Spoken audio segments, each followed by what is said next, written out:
Alright, I'm going to share my experience from my third ayahuasca ceremony out of 4 in Costa Rica.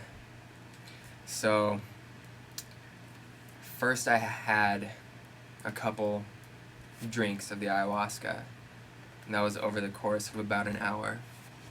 So then I'm back laying in my bed. There's about 70 of us in this building. We all have our own bed, and we're laying down. And so what starts coming up for me, like what happened on the first night, is all this anger starts coming up again. And with ayahuasca, what's coming up is leaving you. So I was processing all this rage that before the ceremony began, I didn't even know I had. So another big part of ayahuasca is the purging. So you can purge by throwing up, that's a classic one, or by yawning, by crying, by laughing. Sometimes you need to just sprint to the bathroom. So I'm just feeling this rage coming up, and I can tell this goes deeper than just my own anger. This is like, I asked to be shown the root of my anger, and what I was shown is my anger came from my mom, because it seemed like I came into the world angry, and I always wondered, like, was I just an angry soul incarnated? But I was shown that my anger came from my parents, and that their anger came from their parents, and it was passed down through my lineage. And here I was at the tip of my lineage processing this anger that had just been unconsciously passed generation after generation. So I really wanted to purge because I was nauseous, I was feeling bad, and I was leaning over my bucket, but I wasn't throwing up. All that was coming out was rage. I was just holding on to my bucket, just like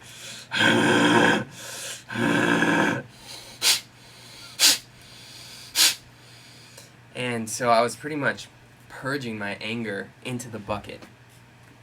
And I was really intensely in that experience for a while. Then when I seemed to have processed a good amount of it, I laid back down, and after a little bit I was stood up. And what I mean by that is the medicine will move you. Like, most of the nights I was just being rocked back and forth like this. I assume it was just like processing stuck energy or something like that. At one point I was being moved like this, like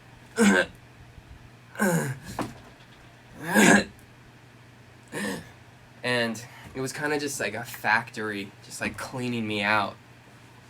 So, but after I lay back down on my bed, I'm stood up, and I start being walked outside. And I say walked because I wasn't in conscious control. I didn't know where I was going. I was just watching through my eyes as my body moved me outside, down the steps, onto this grass, and right up to this statue of the Easter Island Man. I didn't even know this guy was there. The medicine walks me right up to this sacred statue, and I just got the impression, like, confess, speak to this man. So, in that moment, I viewed this Easter Island Man. It's the long face with hollow eyes. I just saw this as the Divine Father, and I was just confessing my humanity to this guy. I was confessing my anger, my shame, and just letting it all come to the surface. And like, I was yelling, I was screaming, I was enraged, and finally that broke down into the sadness underneath and the helplessness. The feeling of I'm incarnated in this random place in the universe, looking out of this gigantic, not only world, but starry sky above me, feeling like, where am I? What is going on? And I'm freaked out. And that was totally under the surface for me and probably everybody, but it's not conscious, because we don't really think really big like that most of the time. So I was speaking to him, and he didn't respond, but he was just there and all-knowing, all-understanding, just kind of absorbing everything I was saying, and I just got the impression that I was loved, accepted. He was all compassionate.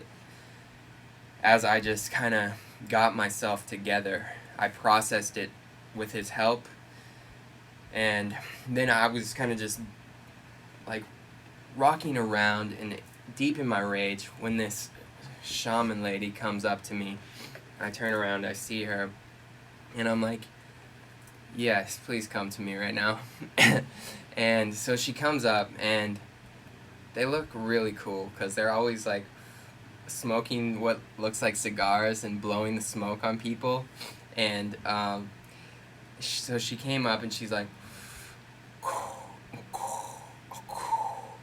and she's like, she grabs my hand and does something, and it feels like she's breathing new life into me. And then she touches her hand on my third eye and like on the eye in my hand.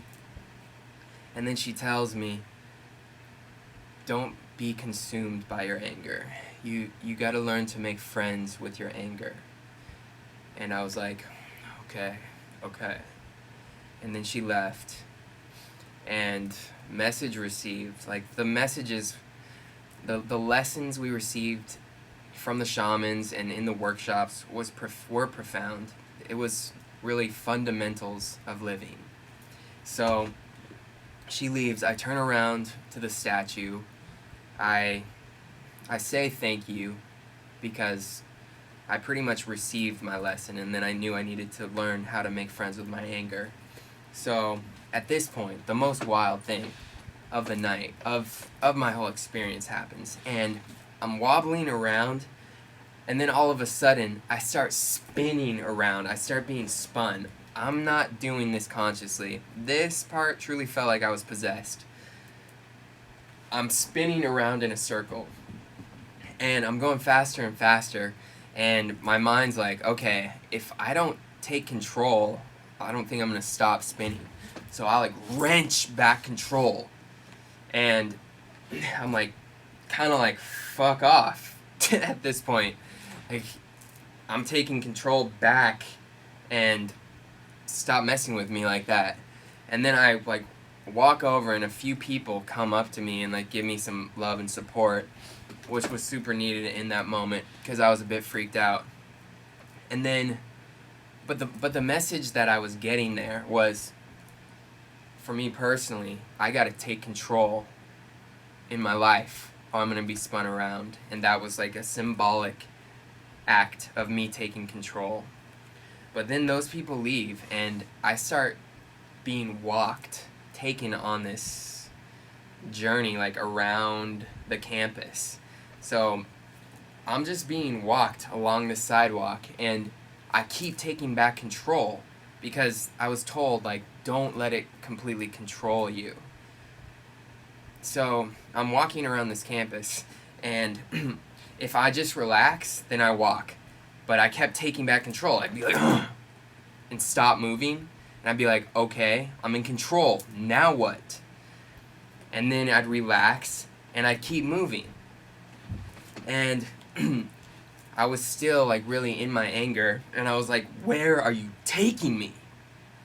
And then I'd relax and keep walking. And I made it really far out to this parking lot. And I look around, and I see, like, this group of 3 people and a shaman looking concerned and coming to me, like, come back. And I'm like, yeah, okay, let's go. So the shaman gets me, and she guides me back, which was nice, because I didn't know where I was going. And so I'm taken back, and then I'm just seeing all these people like going through it. It was a crazy part of the night. People were just having intense experiences, and so I'm back with the group, and I'm standing by this young shaman guy about my age, and he's like, "How are you doing, man?" And I'm like, "I'm possessed, you know?" And he's like, "Yeah, man, I hear you." He's like, "Look, this is a coming of age ceremony. In indigenous cultures, this signifies the transition, the true transition from childhood to adulthood, from, becoming from a boy to a man, that sort of thing." And he's like, "This is when you connect with your divinity, and you're gonna go out." He said something like that. But anyways, that really resonated with me, like this coming of age ceremony thing. Because I never had like a real official coming of age. So I went back to my bed, and he even told me, like, "Look, you're becoming a leader now." And he's like, "Help me get the people back inside, because it's getting wild out here." So as I went back in, I was like, "Come on, guys." And then I go back and I lay on my bed, and that coming of age started really expanding for me, and I just saw how true that was for me, and that I am really ready for the next stage. So that was awesome. Then there's like all this tribal music going on in the main room, and some people are going to check it out. So I went there, I'm lying down, and at this point I had like my most profound part of the experience. And at this point I really went and connected with my higher self, and I was shown how our universe is like one being, and it's learning, evolving, and growing. And like us being afraid of each other, us humanity being angry, it's because being angry and protective and all that stuff that's created war and suffering, it's because of the illusion of separation. I was shown the illusion of separation, how we think we're separate from each other. We think we're like randomly on some planet in the universe. But when the truth of it is, we are a fundamental part of the universe. We're part of the universe just like any and everything else. And that kind of clicks for me as to how we're all one. I think it's more than just humanity is one. It's like the universe. We're one with the universe. So I saw this, and then I started seeing how, just like I was processing my anger, I was transcending my anger. And I was seeing how the next stage for humanity is for us as a collective to transcend our anger and our suffering and live in love and thriving. And now it's the time for us to make that transcending and spread peace. It's time for us to become a global community. Our anger is protective out of this misunderstanding, out of this not seeing through the illusion that we're all on the same team. We're all in this together. And it's time for us this is our universe. It's time for us to support our universe, and that starts with supporting ourselves, supporting each other, supporting all life on our planet, and saving our planet. Like it's our responsibility. We're the guardians of our planet. And I just saw how I saw grids of peace being spread. What I mean grids is like peaceful communities in which people are supporting each other and thriving, not just surviving, and spreading this peace movement across the globe. Now we're becoming more connected than ever, and it's time for us to spread peace, transcend the anger and the suffering of our ancestors, And as more people raise their vibrations, this is all frequency and vibration. As more and more people do this kind of work and raise their vibration, it's going to eventually raise the vibration of the whole, of the collective. Going to raise the collective consciousness until we're going to be in a new age of humanity. So I understood how some spiritual people talk about the coming of a new age and all that. Before, I had no clue, but now I can see what they mean. Like, once enough people raise their vibration, we're gonna move into a beautiful new age. So that was awesome. I was so thankful for being shown that, and it really gave me clarity in my purpose. And my purpose is to help spread this peace and love. Like, I don't think there's any higher purpose, for me at least personally, and to help our planet. So I just find it interesting. Like, I've received a similar message a few times before and just had it bubbling up in my mind that this was really my purpose, and I just find it funny how it's plants who are influencing us to save the earth. So after that, we wrapped up the ceremony, shared our experiences. Lots of people had really profound experiences. This group of people became a tight family because we were all connecting at a soul level. We all could be completely vulnerable. Not only be completely vulnerable, but be supported and accepted by 70 really cool, awesome people. So this experience was the coolest of my life thus far. I'm so glad I decided to go.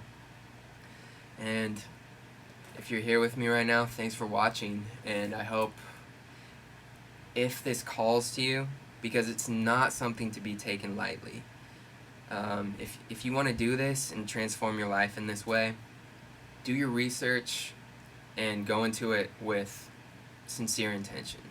And if you do so, it is extremely liberating, impactful, and an incredible experience that totally expanded my awareness of life and what this thing is that we're a part of.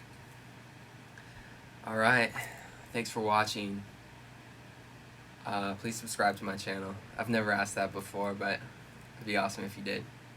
Thanks a lot, and much love to you. Peace.